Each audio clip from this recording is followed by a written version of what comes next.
અંજાર તાલુકાના વરસામેડી સીમમાં વેલ્સપન કંપનીની અંદર પતરા કોલોનીની પાછળ પડતર ખેતરમાં લાશ મળી આવી હતી।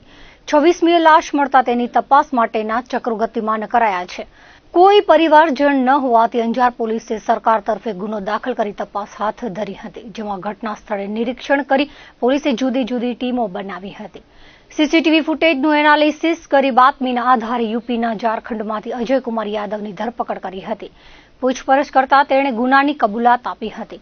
તપાસમાં આરોપીએ કબૂલ્યું હતું કે મૃતક તેનો સગો ભાઈ થતો હતો અને બંને ભાઈ વેલ્સપન કંપનીમાં લેબર કોન્ટ્રાક્ટરનું કામ કરતા હતા। હતભાગી સ્થાનિકે રહી લેબર કોન્ટ્રાક્ટર તરીકે કામ સંભાળતો હતો અને તેનો ભાઈ આરોપી વતનમાંથી મજૂરને મોકલતો હતો। ધંધામાં રોકાણ કરેલ રૂપિયા માંગતા તે ન આપી ધંધામાંથી બેદખલ કરવાના મન દુખે આરોપી ઝારખંડના અજયકુમાર અયોધ્યા પ્રસાદ યાદવે અંજાર આવ્યો હતો અને અહીંથી તીક્ષ્ણ હથિયારની ખરીદી કરીને ગુનાને અંજામ આપ્યો હતો। પોલીસે આરોપીને પકડી આગળની કાર્યવાહી હાથ ધરી છે। ગાંધીધામ તાલુકાના પડાણાના કુખ્યાત બુટલેગર મનુભા વાઘેલાને ત્યાં પોલીસ દારૂની રેડ કરવા ગઈ હતી, ત્યારે આરોપીએ પોલીસ સાથે ઝપાઝપી કરી મારી નાખવાની ધમકી આપી હતી।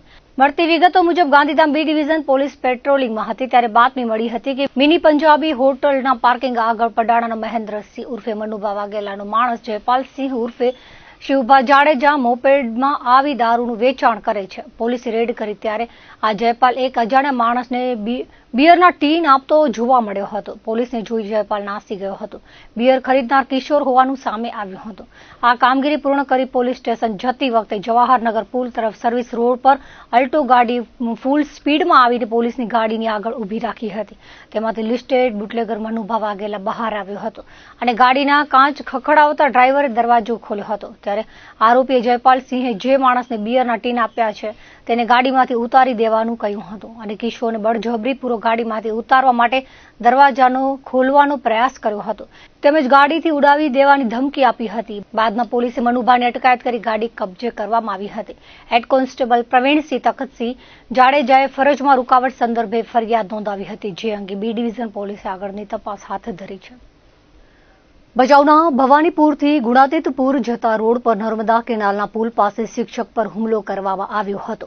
લુણવા સરકારી શાળાના આચાર્ય ફરિયાદી જયદેવ ચીકાણી કેનાલની પાળ પર હતા ત્યારે બાઇક પર 3 અજાણ્યા ઈસમો આવ્યા હતા અને ફરિયાદીનો મોબાઈલ લૂંટી નાસી ગયા હતા। આ કેસમાં પોલીસે ગણતરીના કલાકોમાં લૂંટનો ભેદ ઉકેલી લીધો છે, જેમાં 3 આરોપીઓને પોલીસ દ્વારા ઝડપી પાડવામાં આવ્યા છે। નાયબ પોલીસ અધિક્ષકની સૂચનાથી ભચાઉ પીઆઈ સહિતની ટીમ દ્વારા તપાસ હાથ ધરાઈ હતી, જેમાં સીસીટીવી ફૂટેજ, ટેકનિકલ સોર્સ તેમજ હ્યુમન રિસોર્સિસના આધારે ગુનાનો ભેદ ઉકેલી લેવાયો છે। આ કેસમાં ભચાઉના કોલિયાસરીમાં રહેતા વિક્રમ ઉર્ફે લાલો કોલી, સંજય કોલી તેમજ નરપત ઉર્ફે ભાવેશ કોલીની ધરપકડ કરવામાં આવી છે। આરોપીઓ પાસેથી લૂંટમાં ગયેલ મોબાઈલ તેમજ ગુનામાં વપરાયેલ છરી અને બાઇક સહિતનો મુદ્દામાલ કબજે કરી આગળની તપાસ હાથ ધરી છે। ભુજ તાલુકાના કોટડા ચકારની સીમા સરકારી જમીન પર થયેલા બિનઅધિકૃત બાંધકામોને તોડી પાડી વહીવટીતંત્રે કિંમતી સરકારી જમીનને ખુલ્લી કરાવી હતી। જિલ્લા કલેક્ટર આનંદ પટેલના માર્ગદર્શન હેઠળ ભુજ મામલતદાર, નાયબ મામલતદારની સીધી રાહબરી હેઠળ ગેરકાયદેસર દબાણો દૂર કરવાની કામગીરી હાથ ધરવામાં આવી હતી। કચ્છ જિલ્લામાં છેલ્લા થોડા દિવસોથી દબાણકારો અને અસામાજિક તત્વો પર વહીવટીતંત્ર અને પોલીસે ધાક બેસાડતી કામગીરી શરૂ કરી છે, જેનાથી ગેરકાયદે દબાણ કરનારા તત્વોમાં ફફડાટ ફેલાઈ ગયો છે। આજે ભુજ તાલુકાના કોટડા ચકાર ગામની સીમા બિનઅધિકૃત ખડકાયેલા દબાણો પર તંત્રની ગાજ વરસી હતી। આજે સવારથી શરૂ થયેલી કામગીરીમાં અંદાજિત 15 થી 17 જેટલી ગેરકાયદેસર દુકાનો તોડી પાડવામાં આવી હતી। પીજીવીસીએલના મેનેજિંગ ડાયરેક્ટર પ્રીતિ શર્માના માર્ગદર્શન હેઠળ કચ્છ સૌરાષ્ટ્રમાં પીજીવીસીએલ દ્વારા છેલ્લા એક નાણાકીય વર્ષમાં વીજ ચેકિંગની કામગીરી કરવામાં આવી હતી। દરમિયાન આશરે 271 કરોડની પાવર ચોરી પકડી પાડવામાં આવી હતી, જેમાં ભુજ વર્તુળ કચેરી હેઠળના વિસ્તારમાં ગેરરીતિના કુલ 2321 કેસમાં 1300 લાખનો દંડ ફટકારવામાં આવ્યો હતો। પ્રાપ્ત વિગતો અનુસાર પશ્ચિમ ગુજરાત વીજ કંપની લિમિટેડ કંપની હેઠળ તેના વીજ ગ્રાહકોને સાતત્યપૂર્ણ અને ગુણવત્તાસભર વીજ પુરવઠો પૂરો પાડી શકાય તે હેતુથી છેલ્લા 12 માસમાં ઇન્સ્ટોલેશન ચેકિંગની સઘન કામગીરી કરાઈ હતી, જેમાં એપ્રિલ 2024 થી માર્ચ 2025 દરમિયાન કુલ 4,74,347 વીજ જોડાણો ચેક કરવામાં આવ્યા હતા, જેમાં કુલ 63,198 વીજ જોડાણોમાં વીજ ચોરીના બિલો આપવામાં આવ્યા હતા, જેની અંદાજિત રકમ 271 કરોડ થઈ હતી। ભચાઉ તાલુકાના મનફરા ગામના સિલિકા મેન્યુફેક્ચરિંગ યુનિટના વીજ જોડાણમાં મીટર બાયપાસ કરી વીજ વપરાશ કરતા માલુમ પડતા 1,95,00,000 લાખનું પુરવણી બિલ આપવામાં આવ્યું હતું। ભુજ વર્તુળ કચેરી હેઠળ આવતા વિસ્તારમાં ગત નાણાકીય વર્ષ દરમિયાન કુલ 3,998 વીજ જોડાણ ચકાસવામાં આવ્યા હતા, જેમાંથી 2,321 વીજ જોડાણોમાં ગેરરીતિ સામે આવી હતી. વીજ ચોરીમાં 1105 લાખ અને માલ પ્રેક્ટિસના કેસમાં 195 લાખ સહિત કુલ 1300 લાખનો દંડ કરાયો હતો. વિતેલા વર્ષોમાં સૌથી ગરમ એપ્રિલ માસ પસાર થયા બાદ પણ કચ્છવાસીઓને આકરી ગરમીથી કોઈ રાહત મળી નથી.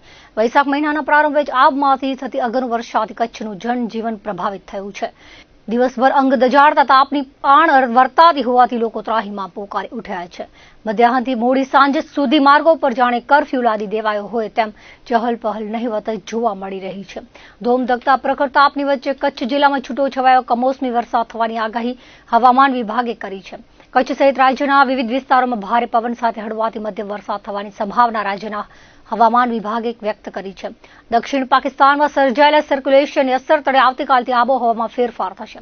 4 થી 6 મે સુધી કચ્છ સહિત રાજ્યના કેટલાક વિસ્તારોમાં 40 કિલોમીટર પ્રતિ કલાકની ઝડપે પવન ફૂંકાવાની સાથે કમોસમી વરસાદ થવાનું અનુમાન હવામાન શાસ્ત્રીઓ આપી રહ્યા છે.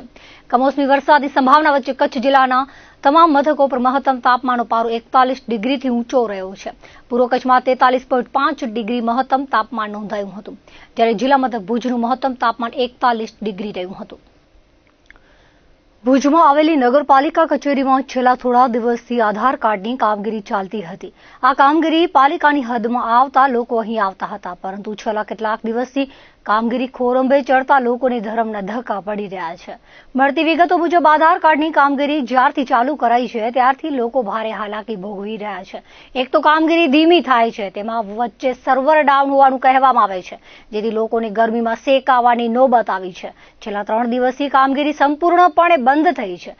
3 ઓપરેટર કામ કરે છે, તેની આઈડી બંધ થઈ ગઈ છે. જ્યારે આઈડી ચાલુ થશે ત્યારબાદ જ કામગીરી ચાલુ થશે તેવું લોકોને જણાવવામાં આવી રહ્યું છે. મોંઘા ભાડા ખર્ચીને નગરપાલિકાની કચેરીએ પહોંચે છે ત્યારે કામગીરી બંધ હોવાનું કહેવામાં આવે છે, જેથી લોકોને મુશ્કેલીનો સામનો કરવો પડી રહ્યો છે. ઉલ્લેખનીય છે કે સોમવારે તાલુકાના સુમરા સરજત ગામથી અરજદારો પોતાના બાળકોને લઈ આધાર કાર્ડ સંબંધિત કામગીરી માટે પહોંચ્યા હતા, ત્યારે ઓપરેટર કામગીરી અધૂરી છોડીને જતા રહેતા અરજદારોમાં રોષ ફેલાયો હતો. ધરમનો ધક્કો થતા રોષે ભરાયેલા અરજદારો કલેક્ટર કચેરીએ રજૂઆત કરવા પહોંચ્યા હતા. કલેક્ટર કચેરીએ રજૂઆત થતા નગરપાલિકાના ઓપરેટરને પરત બોલાવાયા હતા. ત્યારબાદ ગામના 34 જેટલા અરજદારોની કામગીરી કરી આપવામાં આવી હતી. કચ્છના પ્રવેશ દ્વાર કે જ્યાંથી દક્ષિણ ભારત અને સૌરાષ્ટ્ર કચ્છનું વાહનો દ્વારા આવન જાવન થાય છે, એવા સામખિયાળી પોલીસ મથક હેઠળના સુરજબારી ખાતે લોક ભાગીદારીથી નૂતન પોલીસ ચેકપોસ્ટનું નવનિર્માણ કરાયું છે. અંદાજિત 20 લાખના ખર્ચે બનાવવામાં આવેલ પોલીસ ચેકપોસ્ટનું લોકાર્પણ કરવામાં આવ્યું હતું. સાથે શિકારપુર પોલીસ આઉટપોસ્ટને પણ ખુલ્લી કરવામાં આવી હતી. શિકારપુર આઉટપોસ્ટ અંદાજે 40 લાખના ખર્ચે લોક ભાગીદારીથી બનાવવામાં આવી છે. આ બંને ચેકપોસ્ટને border range IG Chirag Koradiya તેમજ પૂર્વ કચ્છ પોલીસ વડા સાગર વાઘમાના હસ્તે ખુલ્લી મૂકવામાં આવી હતી. આ અંગે આઈજી અને પૂર્વ કચ્છ પોલીસ વડાએ જણાવ્યું હતું કે પૂર્વ કચ્છ પોલીસ વિભાગના લોક ભાગીદારીથી પોલીસ આઉટપોસ્ટ તેમજ પોલીસ મથક બનાવવામાં આવ્યા છે, જે લોકો અને પોલીસના સંયુક્ત રીતે સહયોગથી બની રહ્યા છે. લોકોને સાયબર ક્રાઇમ કાયદો અને વ્યવસ્થા જાળવવા માટે સહયોગ આપવા સૂચના આપી હતી. શિકારપુર આઉટપોસ્ટ પર 1 પીએસઆઈ અને 3 પોલીસ કર્મચારીઓ કાર્યરત રહેશે. ઉપરાંત સુરજબારી પોલીસ ચેકપોસ્ટ પર રાઉન્ડ ધ ક્લોક વાહન ચેકિંગ કરવામાં આવશે. 97 જેટલી નદીઓ ધરાવતા કચ્છમાં એક પણ મોટી કે બારમાસી નદી નથી. ચોમાસામાં વરસાદ પડે ત્યારે 2-4 દિવસ પાણી વહે, પછી થોડું જમીનમાં શોષાઈ જાય અને બાકીનું પાણી દરિયામાં વહી જાય છે. કચ્છમાં પરંપરાગત જળ સંગ્રહ સ્થાનો ખૂબ ઓછા હોવાથી વરસાદી પાણીને વહી જતું અટકાવવા રાજ્ય સરકાર દર વર્ષે જળ સંચયના કામો માટે કરોડોનો ખર્ચ કરે છે. ત્યારે નખત્રાણા તાલુકાના અમારા ગામમાં એક આહિર ખેડૂતે પોતાની આગવી કોઠા સુધી સ્વખર્ચે વરસાદી પાણીના સંગ્રહ માટે માળખું ઊભું કરી પરંપરાગત ખેતીને ઉગારી લીધી છે. સાથે જ આ વિસ્તારમાં પશુ, પંખીઓ, જંગલી પ્રાણીઓ સહિત અનેક જીવો માટે બારેમાસ પીવાના પાણીની વ્યવસ્થા કરી જીવદયાનું મોટું કાર્ય કર્યું છે. અમારા ગામના રહેવાસી પ્રવીણ આહિર અય્યર ગામમાં ખેતી કરે છે. વર્ષ 2014માં પોતાના ખેતરમાં સિંચાઈ માટે 2 બોર બનાવવા પ્રયાસ કર્યો હતો, પરંતુ પાણી ન મળતા ખેતર નજીકથી વહી જતા વરસાદી પાણીના સંગ્રહ માટે ડેમ બનાવવાનો વિચાર આવ્યો હતો. પોતાના પરંપરાગત ખેતીના વ્યવસાયમાં પાણીની જરૂરિયાત પૂરી કરવા તે એકમાત્ર વિકલ્પ જ હોવાથી તેમણે પોતાની 2.5 એકર જમીન વેચી સ્વખર્ચે સ્ટ્રક્ચર ઊભું કર્યું હતું. પ્રથમ વરસાદે જ પાણી રોકાતા સિંચાઈ કરી પાણી લીધું હતું. આ પ્રયાસ સફળ થતા પ્રથમ 3.5 લાખના ખર્ચે તૈયાર કરેલા સ્ટ્રક્ચરમાં બીજા 3 લાખનો ખર્ચ કર્યો હતો. ત્યારબાદ પથ્થર પેચિંગ માટે વધુ 50,000નો ખર્ચ કરી અંદાજે 7 લાખના ખર્ચે તૈયાર કરેલું વરસાદી પાણીના સંગ્રહ માટેનું માળખું છેલ્લા 10 વર્ષથી ખેતીકામ માટે ઉપયોગી સાબિત થઈ રહ્યું છે. આ સાથે જ અન્ય એક પરામાર્થનું કાર્ય પણ કર્યું છે. પ્રવીણ આહિરે જણાવ્યું હતું કે અમારા અય્યર વિસ્તારમાં પશુઓ પક્ષીઓને પાણી પીવા કોઈ સગવડ ન હતી. હવે વરસાદી પાણીનો સંગ્રહ થતા આ વિસ્તારના પશુ પક્ષીઓ જંગલી પ્રાણીઓ માટે 12 માસ પીવાના પાણીની વ્યવસ્થા થઈ છે. દરરોજ 200 થી 300 જેટલા પ્રાણીઓ અહીં પાણી પીવા પહોંચે છે. પશુ પંખીઓને 12 માસ પાણી મળી રહે તે માટે તેઓ સંગ્રહિત થયેલા વરસાદના પાણીમાંથી 50 થી 60% પાણીનો સિંચાઈ માટે ઉપયોગ કરે છે.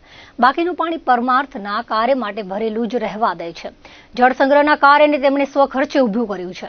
કચ્છના ખેડૂતો હંમેશા કુદરતી આફતોથી લડતા રહ્યા છે. તેવામાં સંજોગોથી નાસીપાસ થવાના બદલે કચ્છના ખેડૂતોએ પોતાની આગવી કોઠાસૂઝથી પરંપરાગત ખેતીને જીવંત રાખી અનેક પ્રેરણારૂપ દ્રષ્ટાંતો પૂરા પાડ્યા છે.